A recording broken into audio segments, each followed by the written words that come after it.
Hello friends, good afternoon. Welcome to Aradhya classes, Standard 12, Chapter number 7, Dissolution of a Partnership Firm. आज ये chapter के अंदर part 2 जिसमें मैं आपको बता रहा हूँ कि अकाउंटिंग ट्रीटमेंट्स ऑफ डिसोल्यूशन, ये ध्यान रखना खास, अकाउंटिंग ट्रीटमेंट।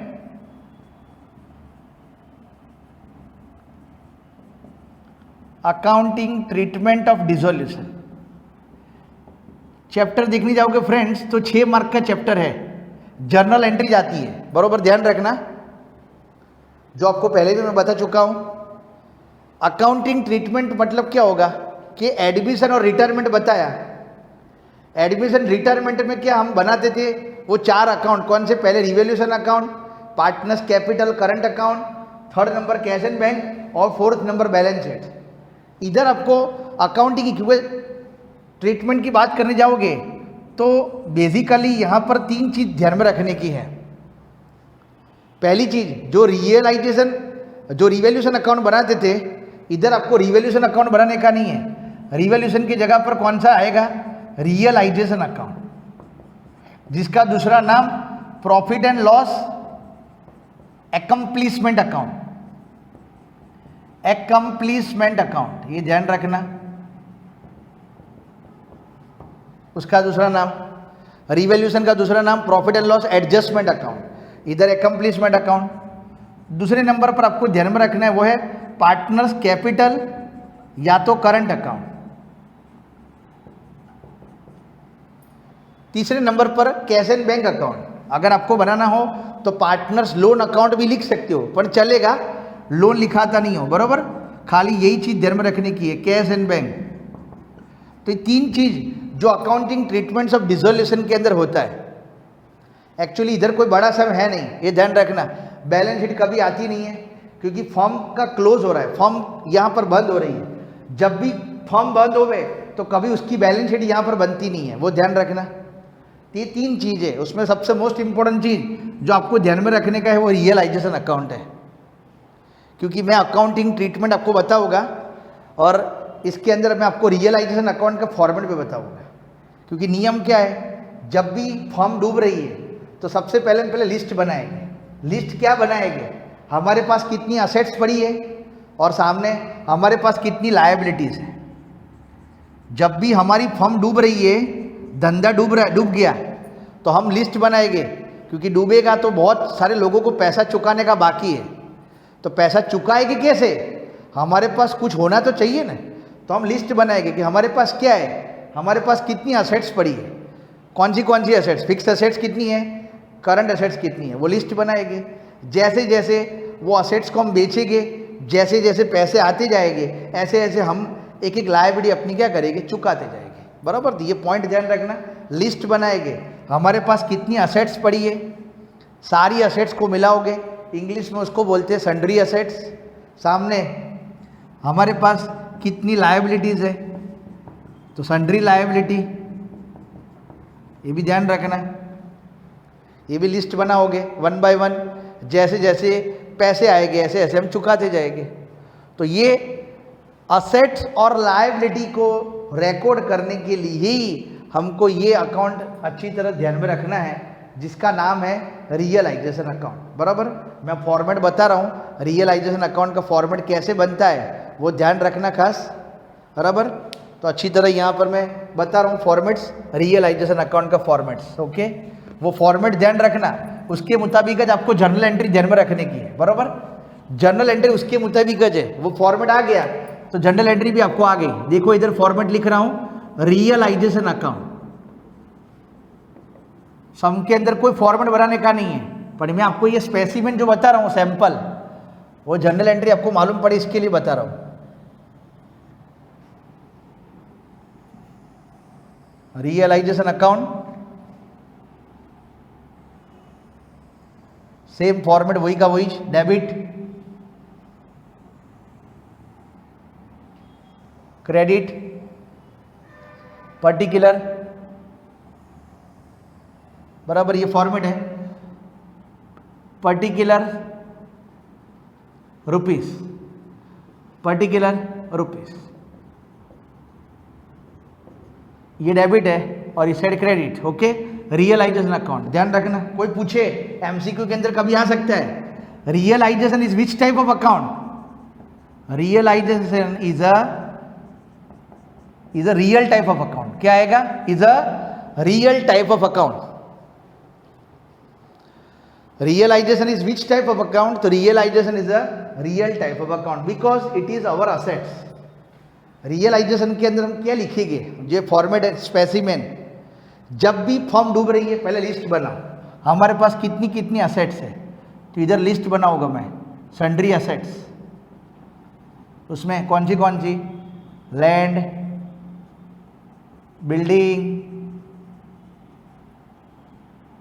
बिल्डिंग, फर्नीचर,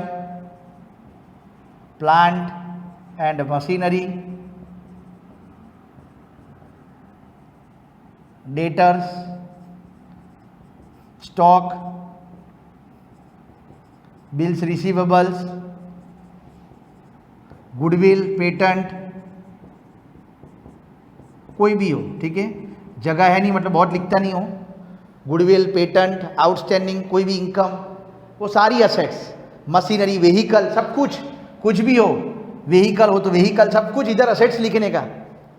मैंने इधर लिखी है मतलब इतनी मत समझना, इधर जगह का प्रॉब्लम रहता है इसलिए मैं हर चीज़ तो बता सकता नहीं हूँ, बराबर। मैंने बोल दिया अदर असेट्स कोई भी हो, सारी फिक्स असेट, सारी करंट असेट, वो आपको देखने के बाद में लिस्ट बनाएगी। लायबिलिटी, तो इधर हेडिंग लगा दो सन्ड्रीज लायबिलिटीज अकाउंट, उसमें BDR बैड डेट्स रिजर्व हो तो बैड डेट्स रिजर्व, क्रेडिटर्स हो तो क्रेडिटर्स, बिल्स पेएबल हो तो बिल्स पेएबल,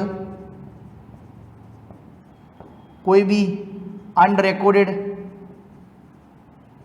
लायबिलिटी, कोई भी अनपेड एक्सपेंस, कोई भी खर्चा चुकाने का बाकी हो, कोई भी चीज़, बैंक लोन हो तो बैंक लोन,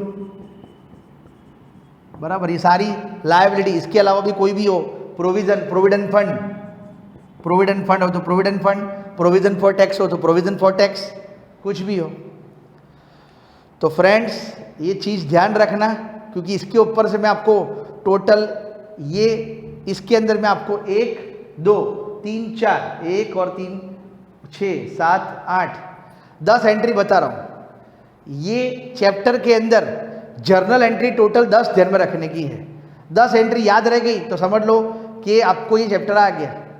पहली एंट्री कौन सी देखते जाना यहाँ पर। सबसे पहली एंट्री, जिस दिन अपना धंधा डूब रहा है तो हम लिस्ट बनाएंगे असेट्स। सन्ड्री एसेट्स में खाली एक चीज नहीं आएगी, मगज में याद रख लेना, कैश बैलेंस कभी आएगा नहीं, बराबर। कैश बैलेंस कभी भी आएगा नहीं, कैश एंड बैंक बैलेंस जो है ना वो कभी भी आएगा नहीं, बराबर। कैश एंड बैंक दोनों, बाकी सब असेट्स यहां पर आएगी। तो पहली इफेक्ट ये ध्यान रखना, ये पहली जनरल एंट्री लिखने का, इफ, बराबर, क्या लिखने का, जितनी भी असेट्स बुक में हो फर्स्ट एंट्री आपको करने की है। धंधे के अंदर हमारे पास जितनी भी असेट्स आपको बुक में दी हुई है वो सारी असेट्स की एंट्री आपको करने की है। व्हेन असेट्स आर, क्या लिखा हो यहां पर, if assets are closed and transfer to realisation, ये पहली एंट्री ध्यान रखना। If assets are closed and transfer to realisation account, book value जितनी भी असेट्स हो पहली एंट्री ये होगी। देखना एंट्री याद रखने की स्टाइल भी इजी है। रियलाइजेशन अकाउंट डेबिटेड टू, ये सारी असेट्स, बराबर, ये पहली एंट्री।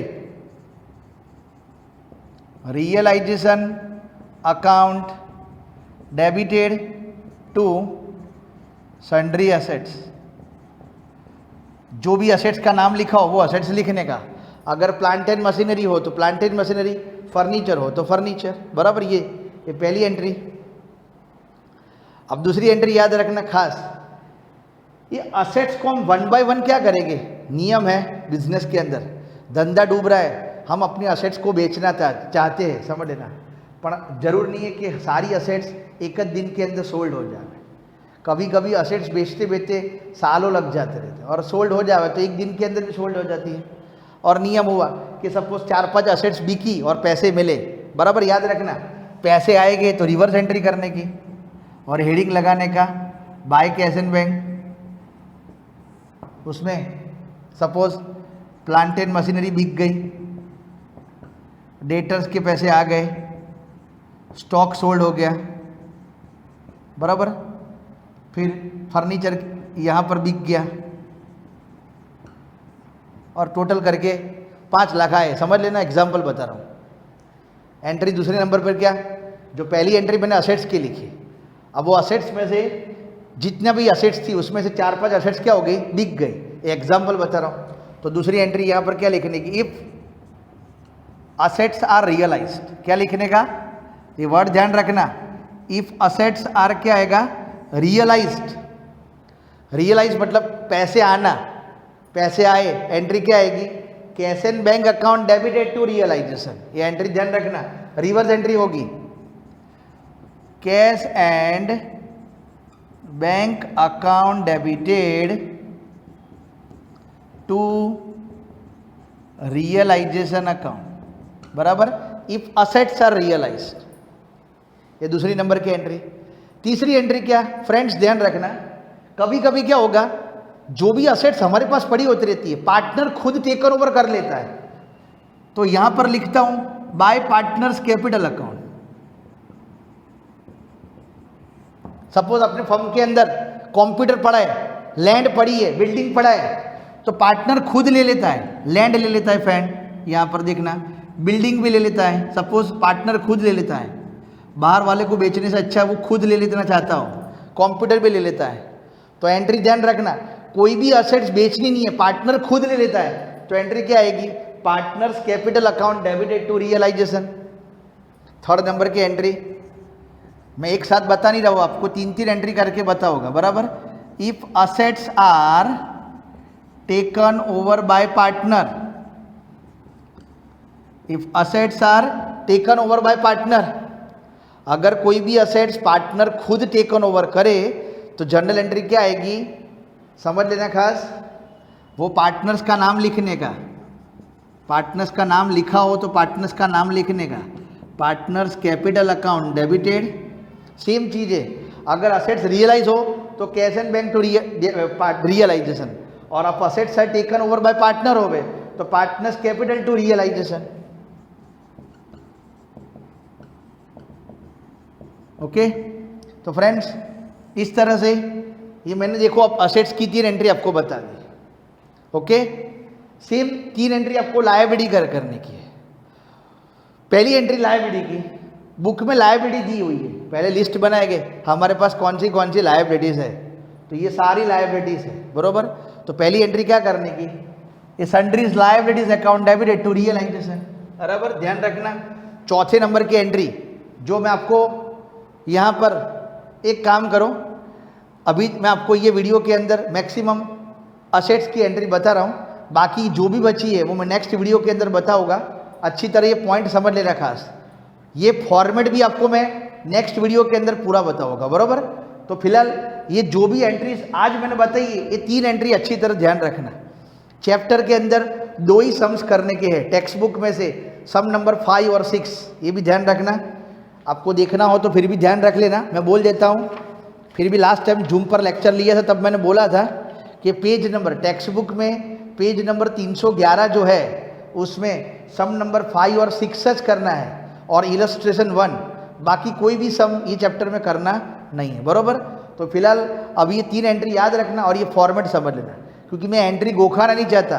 ये फॉर्मेट के ऊपर से एंट्री अच्छी तरह लर्न करोगे तो आपको सब कुछ आ जाएगा, बरोबर।